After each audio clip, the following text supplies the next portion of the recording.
Nëse do të ishte diçka simbolike ose alegorike, nuk do të thonte prangoseshin, por do të thonte lidhe, se fjala u lidh ka shumë kuptime. Kur thot u prangos, një kuptim ka. Vërtet ata prangosen. Nuk është as simbolike dhe as alegorike. Po pse duhet prangosen?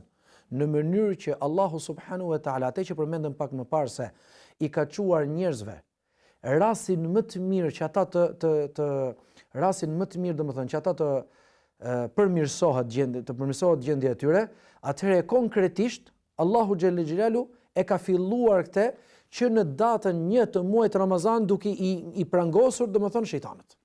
Duke i prangosur ata që e nxisin vazhdimisht njeriu për punë të këqija. Për mi tregu njeriu që shikon, nuk është vetëm një muaj që nëse ti vazhdon në datën 1 dhe mbaron me datën 29 apo me datën 30, ky cikël bën që ti të bësh zakon të mirën, jo vetëm kaq, por ti dhe je më i lehtësuar tani, je më pak agresiv siç e përmendet edhe ju. Pse? Sepse shejtanët domethënë janë lidhur. Që do të thotë, Allahu xhelle xhelalu nëpërmjet këtij hadithi që na tregoi pejgamberi sallallahu alajhi wasallam, do të na bëj me dije se është më i mëshirshëm nga ne që mendojmë.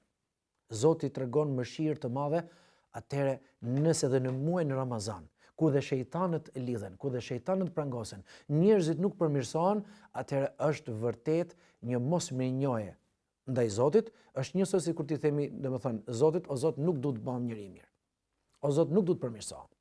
Ti i lidhe shejtanët, e çove agjërimin, i çove begatit, e çove muajin e Ramazanit, për një muaj rresh un kam mundësi domethënë ta bëj zakon veprën e mirë, në fund fare unë nuk dua.